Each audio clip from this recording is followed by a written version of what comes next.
మోహిని అమృతం కథ.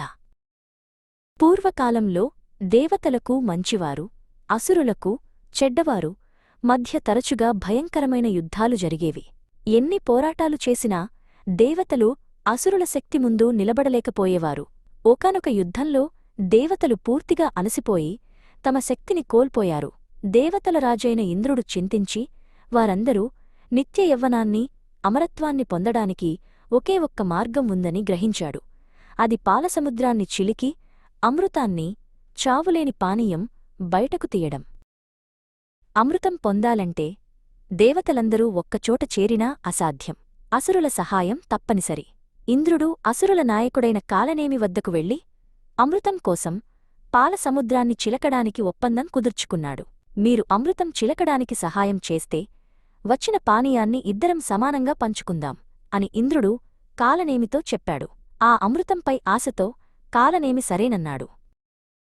పాలసముద్రాన్ని చిలకడానికి మందర పర్వతాన్ని కవ్వంగా ఉపయోగించారు. వాసుకి అనే మహాసర్పం తాడుగా మారింది. దేవతలు వాసుకి తోకవైపు, అసురులు తలవైపు పట్టుకున్నారు. చాలా కాలంపాటు దేవతలు, అసురులు శక్తియుక్తులన్నీ ఉపయోగించి సముద్రాన్ని చిలకడం మొదలుపెట్టారు. చిలికే క్రమంలో సముద్రం నుండి చంద్రుడు, కల్పవృక్షం, లక్ష్మీదేవి వంటి ఎన్నో అద్భుతమైన వస్తువులు పైకి వచ్చాయి. ఎట్టకేలకు చివరిగా అమృతం ఉన్న బంగారు కలసం సముద్రం నుండి పైకి వచ్చింది. ఆ కలసం నుండి దివ్యమైన వెలుగు ప్రసరించింది. దాన్ని చూసి దేవతలు, అసురులు ఉప్పొంగిపోయారు. కాని ఒప్పందాన్ని మర్చిపోయి కాలనేమి ఒక్క క్షణం కూడా ఆలస్యం చేయకుండా ఆ అమృత కలసాన్ని లాక్కుని పారిపోవడం మొదలుపెట్టాడు. ఇది మాది, మేము దీనిని ఎవరికీ ఇవ్వము అని అరుస్తూ అసురులందరూ అతని వెనుక పరిగెత్తారు. కాలనేమి మోసం చూసి దేవతలు నిస్సత్తువుగా మిగిలిపోయారు. తాము కష్టపడి సాధించిన అమృతం అసురుల చేతికి పోవడంతో వారంతా నిరాశతో కృంగిపోయారు. తమకు దిక్కెవరు అని తీవ్రంగా ఆలోచించారు. వెంటనే ఇంద్రుడు కళ్ళు మూసుకుని విశ్వాన్ని రక్షించే శ్రీమహావిష్ణువును ప్రార్థించాడు. ఓ దేవా, ఈ దురాశపరుల నుండి అమృతాన్ని కాపాడి మాకు అమరత్వం ప్రసాదించండి అని వేడుకున్నాడు. దేవతల మొరవిన్న శ్రీమహావిష్ణువు వెంటనే అక్కడకు ప్రత్యక్షమయ్యారు. అయితే ఆయన తన నిజరూపంలో రాలేదు. ఆయన అత్యంత అందమైన మంత్రముగ్ధులను చేసే రూపంలో వచ్చారు. ఆమె పేరు మోహిని. కోమలమైన నవ్వుతో, కాంతివంతమైన రూపంతో మోహిని అసురులు గుమిగూడిన చోట మెల్లగా నడుచుకుంటూ వెళ్ళింది. మోహినిని చూడగానే అసురులందరూ ఆశ్చర్యపోయి తమ చేతిలోని అమృత కలశాన్ని మర్చిపోయారు. మోహిని మధురమైన గొంతుతో, ఓ అసురులారా, మీరెందుకు ఇలా గొడవపడుతున్నారు? నేనొక న్యాయదేవతను. మీ మధ్య ఉన్న ఈ కలహాన్ని తీర్చి అమృతాన్ని సమానంగా పంచుతాను అంది. ఆమె అందం, మాట తీరుకి కాలనేమితో సహా అసురులందరూ పూర్తిగా మోసపోయారు.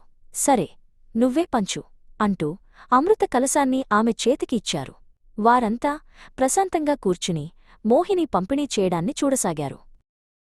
మోహిని దేవతలు, అసురులు వేర్వేరు వరుసలలో కూర్చోవాలని సూచించింది.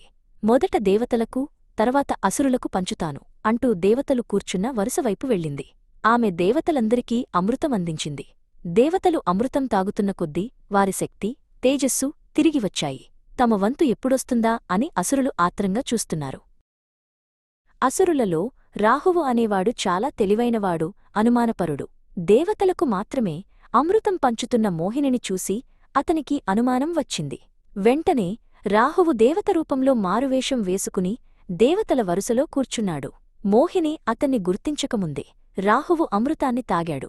కాని వెంటనే సూర్యుడు, చంద్రుడు రాహువు మోసాన్ని విష్ణుమూర్తికి చెప్పారు. రాహువు అమృతం పూర్తిగా తాగకముందే విష్ణువు తన సుదర్శన చక్రంతో అతని తలను మొండెం నుండి వేరుచేశారు.